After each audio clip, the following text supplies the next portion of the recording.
Nasa 90,000. Yan ang initial na puhunan or capital na kailangan mong ihanda bago ka mag-start ng pag-aalaga ng 1,000 heads. Kahapon, pinag-usapan natin kung magkano ba yung kikitain mo. No? Kung magkano ba yung kikitain mo sa pag-aalaga ng 1,000 heads per month. Ngayon, pag-uusapan natin, Kuya, bakit parang ang laki naman yata ng 90,000? Saan ba gagamitin yung 90,000 na yan? Ano ba yung mga dapat kong pagkagastusan bago ko mamuhunan ng 90,000? Eh, hindi naman maliit yung 90,000. Kung tutusin, hindi lahat ng tao merong 90,000. Eh, saan ba natin ilalagay ang 90,000 na yan? So, yun yung pag-uusapan natin ngayon sa video na to. And malalaman nyo, sinabi ko kahapon sa video natin na yung 43,578, hindi yon net income. Yun ang tinatawag natin na gross income. So, ano ang matitira sa 43,578 per month kapag inalis natin yung mga gastos, yung mga expenses? Ano ba yung budget na kailangan nating ihanda kapag mag-start tayo ng pag-aalaga ng 1,000 heads ng mga quail?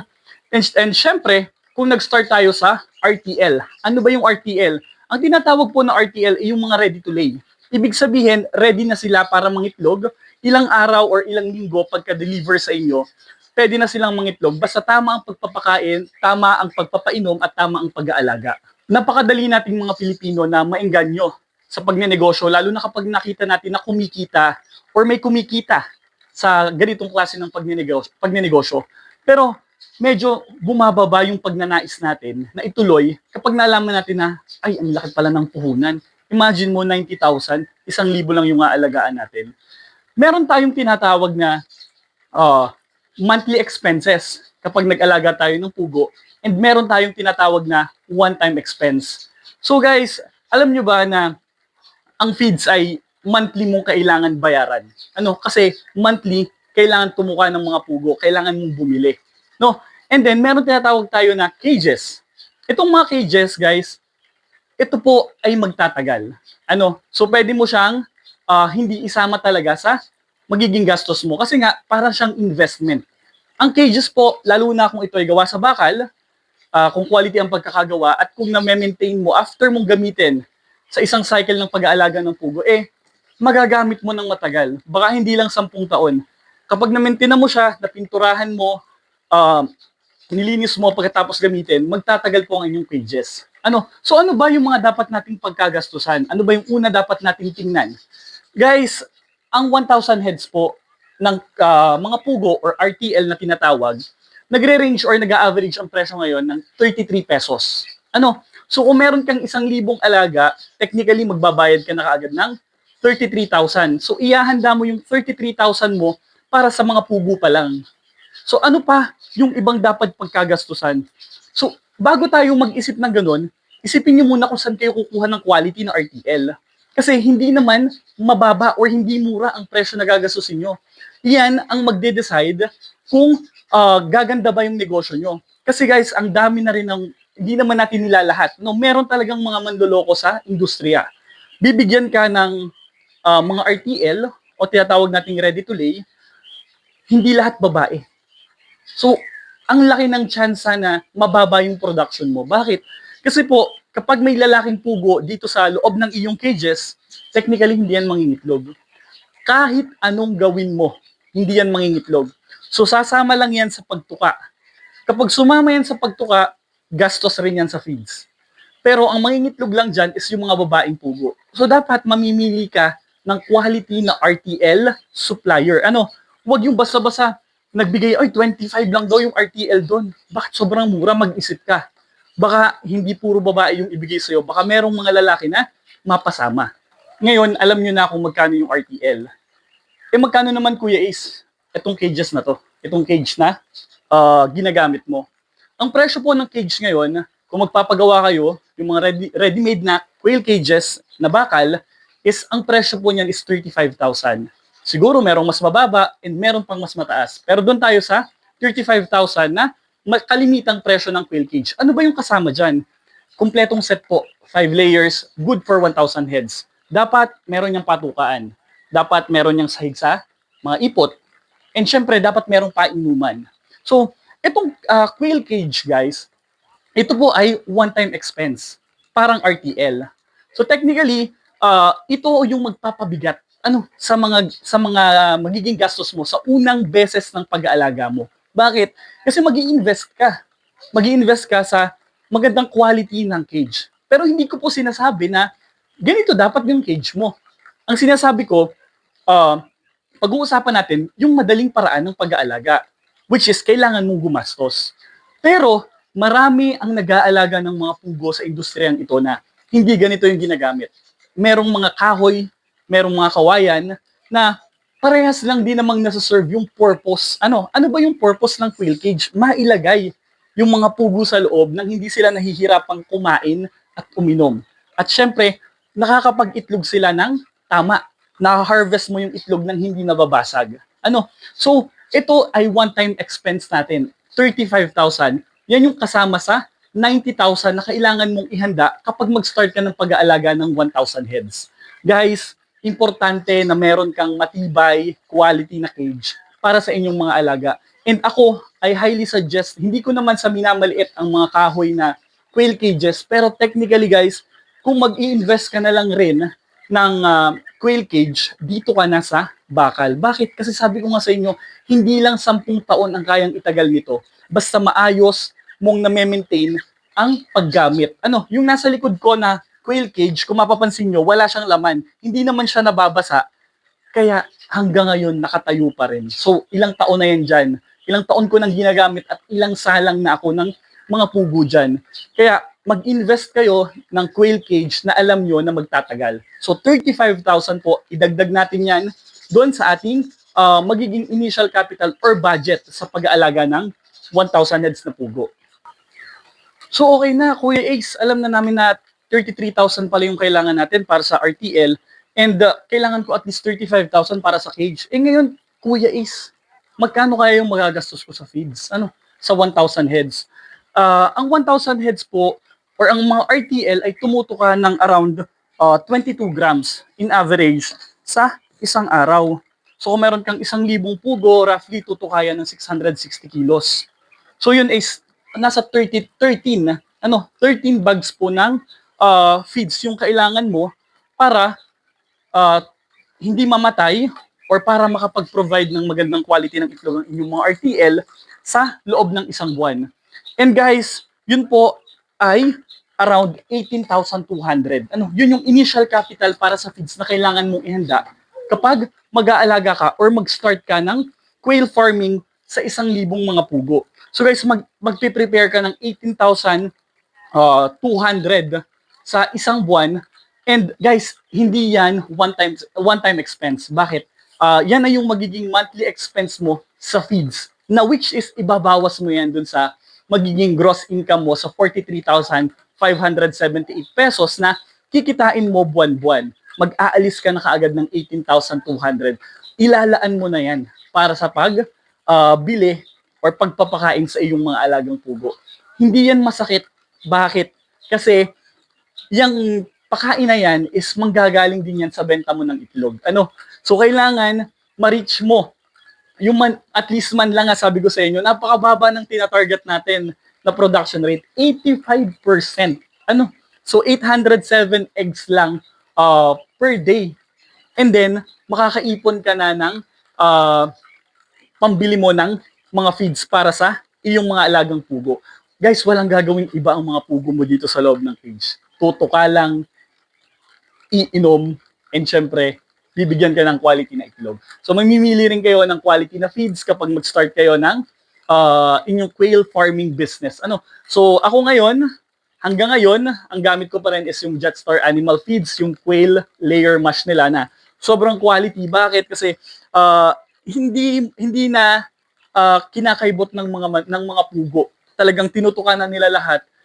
Hindi na sila namimili kasi iisa yung size ng mais na andi dito sa ating feeds. So guys, mag-prepare ka ng 18,200 para yan sa feeds consumption natin sa 1,000 mga pugo. So Kuya Ace, thank you. Alam na namin ngayon na ang RTL pala is 33,000, ang cage is 35,000. Kailangan ko ng at least 18,000 para sa feeds para sa isang buwan. So yun yung mga dapat kong ihanda is, paano naman ngayon Kuya kung hindi ako ang mag-aalaga? Magkano ba yung dapat kong ipasahod sa mag-aalaga ng aking 1,000 heads? Para po sa akin, yung 2,000 pesos ay sapat na. Pero yan po ay para sa akin. Depende po yan sa inyo. 2026 na po so mataas na po ang presyo ng mga bilihin. So kung hangga't maaari, since alam naman natin na kikita kayo sa projection natin, pwede nyo dagdagan. Pero ang 2,000 pesos po kada buwan sa inyong labor ay para sa akin ay makatarungan. So wag naman po natin ibaba pa sa 2,000 pesos yung bayad natin sa ating mag-aalaga kasi baka pabayaan yung ating mga pugo. And guys, kung kayo ang mag-aalaga ng inyong RTL, kayo mismo ang haharap, mag-iintindi at mag-aasikaso, nakasave na agad kayo ng 2,000. So, pero since ang pinag-uusapan natin is ano ba yung mga expenses na kailangan natin gastusin, maglagay tayo ng 2,000, ilaan natin para sa labor. Pwede mong pasahodin yung sarili mo. Isipin mo yon. Ikaw na nag-aalaga, ikaw pa sumasahod. Para at least maging savings mo rin yan. Pwede mong paikutin kapag time na para magdagdag at nakikita mong gumaganda yung presyo, gumaganda yung demand ng iyong mga itlog, is pwede ka na agad magdagdag. Pwede mong i-reinvest sa additional quail birds na magbibigay ulit ng additional quail eggs sa'yo, and syempre magbibigay ng additional income. So once again po, magdagdag tayo or maglaan tayo ng 2,000 pesos na labor para po sa pag-aalaga ng 1,000 heads po ng mga RTL quails. Baka naman sabihin ng iba dyan, ang dali-dali naman ng trabaho niyan. Lilinisin mo lang yung ipot, papatukain mo lang, papakainin mo lang. Guys, madali yan sa umpisa. Yan yung totoo. Pero kapag andun ka na sa araw-araw mo na yung ginagawa, minsan nakakapagod, minsan nakakasawa, nakakadrain. Kaya, reward na natin yung mga nag-aalaga. Tulungan natin din sila para at least yung tulong nila sa atin, makagawa tayo ng maganda sa kanila, and syempre, lagi silang maging masigla sa pag-aalaga. So guys, eto na nga, so alam na natin, and andun na tayo sa may nag-aalaga na ng mga pugo. Paano naman ngayon kung nangingitlog na sila? Guys, may gastos pa rin yan pag nangingitlog na sila kasi saan mo ilalagay yan? Yung mga itlog na i-deliver mo sa palengke or kung saan mang meron kang sinusuplayan. Ang presyo po ngayon ng quail box is nag-average ng 700 pesos, yung 100 na boxes. So ikaw mag-assemble nun, pero ready na yon. I-assemble mo lang 100 pieces. So since meron tayong around 24,000 na itlog sa loob ng isang buwan, so at least maghanda ka ng 200 box. So 700 times 2 is 1,400. So maghanda ka ng additional 1,400 na budget mo para sa quail boxes. Pero guys, yun, pwedeng mawala. Bakit? Kasi may mga time na pag nakabili ka ng box, isinosoli naman eh. So hanggat maaari, ang goal mo kapag nag-deliver ka, isoli nila after. Kasi once na hindi nila sinoli, magiging expenses mo nga yun. Isipin mo, yung 1,400 pesos kada buwan, is pambayad mo na sana yun, pambili mo na ng bigas. Pero kung hindi nila isosoli yung box, magiging gastos mo yun. Pero kung isosoli nila sa'yo yung mga box after use ng maayos at mapapakinabangan mo pa, like sabihin na natin na magamit mo lang siya ng 10 beses, kasi maganda na naman yung quality or maka-quality na naman yung mga quail boxes ngayon. And meron akong kilala, si Miss Zari Trading. So dyan sila sa Manila, dyan din mismo ginagawa yung mga quail cages. Pwede natin silang kontakin para sa inyo pag meron kayong pangangailangan sa inyong mga quail boxes pala. Sorry guys, quail boxes. So quality yung quail boxes ni Miss Zari Trading. So maghanda ka ng 1,400 para sa 200 pieces ng mga boxes para sa iyong mga alagang pugo kapag andyan na yun, pag peak na, mataas na yung production mo, kapag kumikita ka na. So hindi na masakit yung 1,400 para sa packaging ng iyong mga itlog. Sa dulo ng video na to, ilalagay natin yung breakdown kung ano ba yung total expenses na kailangan natin ihanda sa pag-start natin ng 1,000 heads. Guys, since umpisahan mo na yung pag-aalaga mo, hindi pwede na hindi ka magbibigay ng mga supplements or vitamins sa iyong mga pugo. So maglaan ka ng 500 pesos para dyan. And syempre, maglagay ka ng 500 pesos rin para sa water and electricity. Hindi naman po ganun kalaki ang gastos sa kuryente at sa tubig kung 1,000 lang yung aalagaan nyo. Hindi ganun kadami. Ano ba lang yung iniilawan mo dito or ano yung ginagamitan mo ng kuryente? Ilaw lang. Wala namang iba. Kung meron kang radyo, napaka-minimal lang naman ang consumption nun. And yung vitamins po natin, maglaan tayo ng 500. Pero minsan kasi yung 500, labis na yun eh.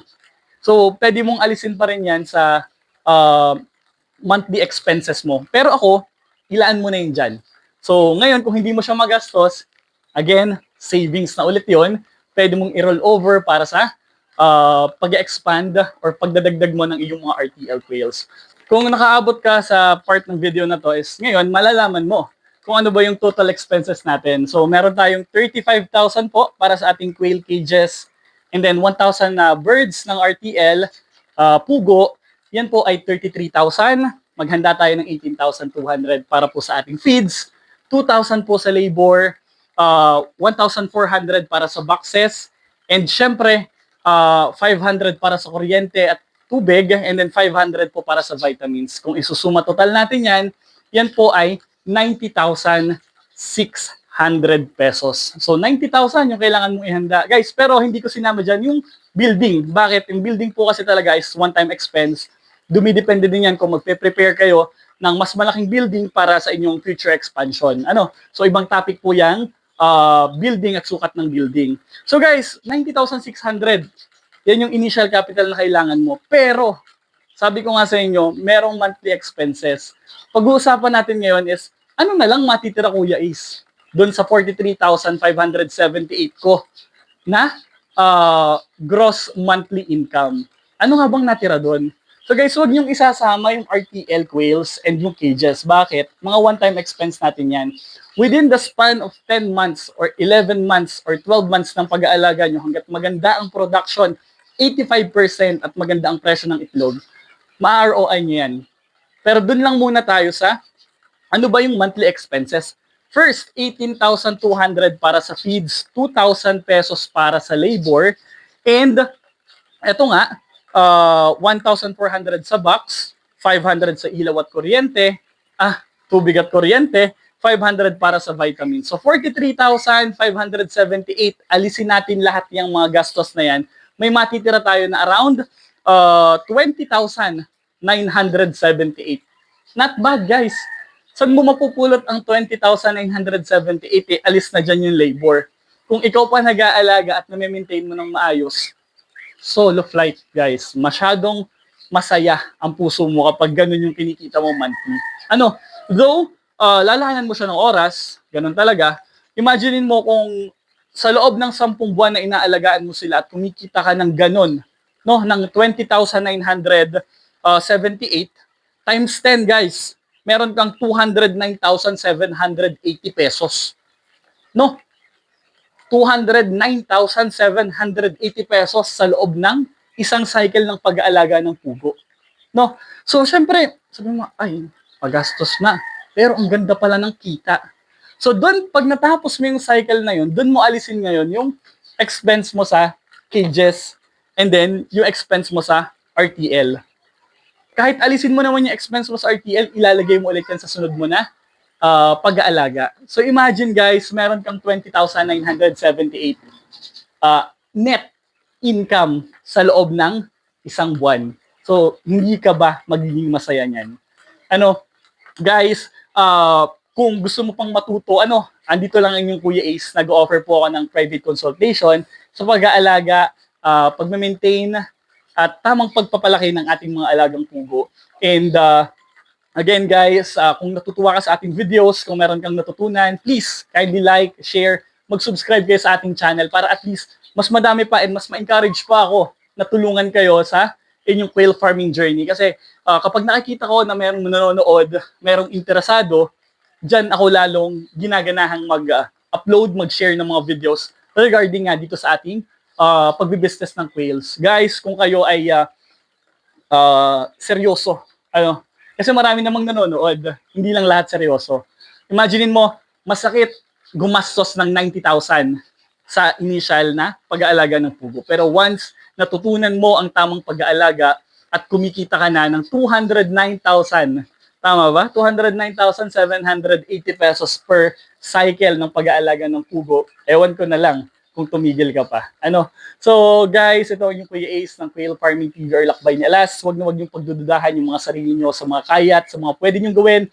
Never stop dreaming. Guys, never stop dreaming, never stop believing kasi hindi mo alam kung saan ka dadalhin ng mga pagsisikap mo.